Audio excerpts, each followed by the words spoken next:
fastest show in sports. Tom Brady is a legacy football player, one of the best players to ever get on the field in the National Football League.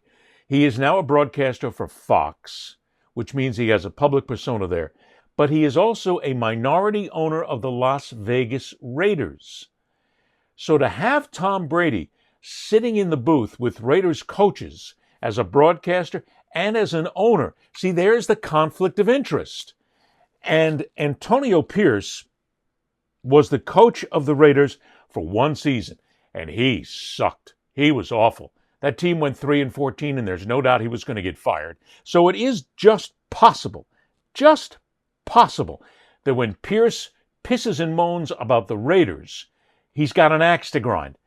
But in a sense, he's right, because there is a conflict of interest here. And if you think Tom Brady is not sharing along the line, look, he gets to interview the coaches. He gets to get close to the players. He has all his inside information that's available to him. Guess what? You really don't think he's not sharing it with the Raiders, the team that he has a financial stake in? Come on, people. Wake up. Pierce, for one, Pierce might be blowing smoke here when he appeared on Mad Dog Radio on Sirius XM. But in essence, he's right. Tom Brady is the elite of elite, one of the greatest quarterbacks, one of the greatest players in the game. Played against him, obviously. Student of the game. It's not hard for him to watch a few things on a Friday practice or hear things in a production meeting and be like, and have tidbits. And you'd be foolish enough to think that he's not going to share that with the Raiders. Because we had those conversations about certain things, right? And he was very informative about things that he knew or he felt. And that's why you bring in a guy like Tom Brady into your organization to be a minority owner, because he gives you those aspects and different insights that some people can't give you. So how I would take it, I would be nervous. I think I'd be tight-lipped, which I think most head coaches are when they go in production meetings. They watch it.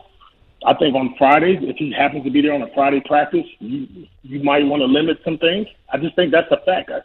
I think everybody's going to give you the political answer and say, oh, it's no big deal. I'm calling BS on that. Because if me and you was to call a game, they'll be secretive with us. Now you got a guy who's a minority owner, a great player. You know he understands the game. You know he sees the game. He has obviously an interest in the Raiders. So I just think it's unprecedented. We haven't seen it. Again, I don't want to talk above my means. I don't know what the NFL has set for Tom Brady and his rules, but I know he was a great asset for us as the Raiders when I was there, and I think he'll still be a great asset as he's going forward, and I think this does help him out and the Raiders.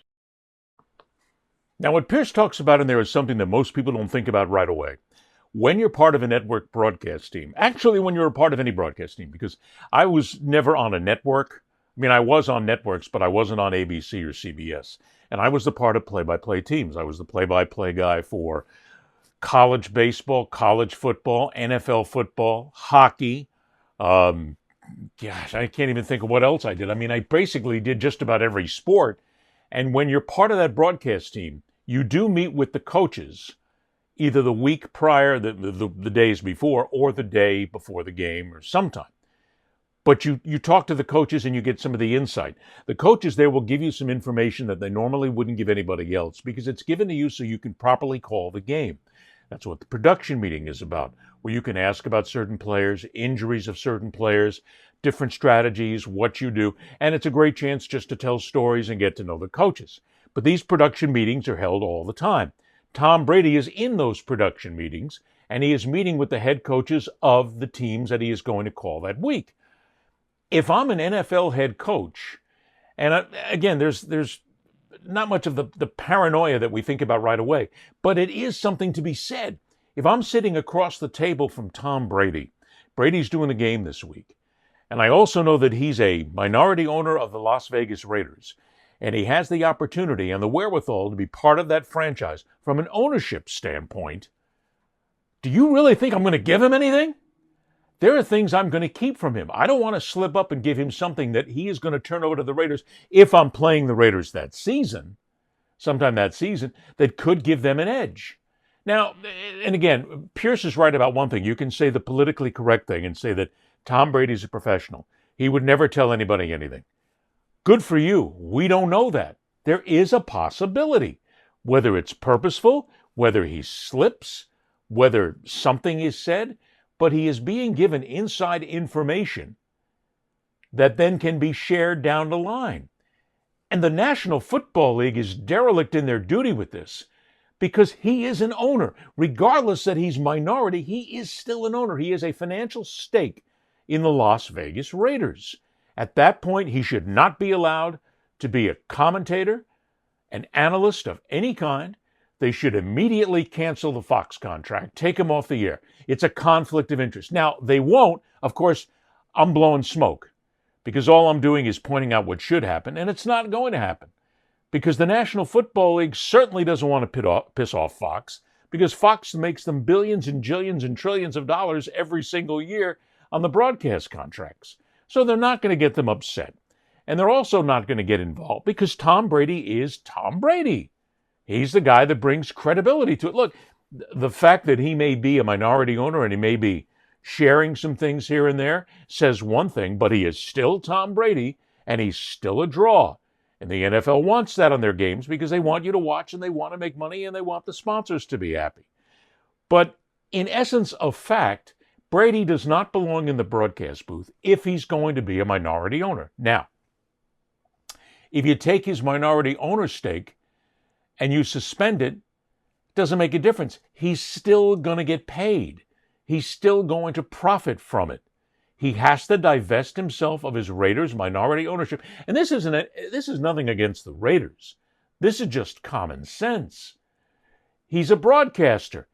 He's calling the games. He's supposed to be impartial. There is no way in hell that Brady can be impartial. He can say it all he wants, but he's not. You can then come back to me and say, well, just don't put him on a Raiders game. Doesn't make a difference.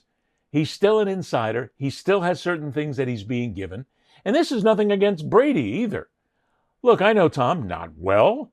I was there when the Patriots were winning Super Bowls. I interviewed him a few times. He's a nice guy, but I have no great friendship or relationship with him.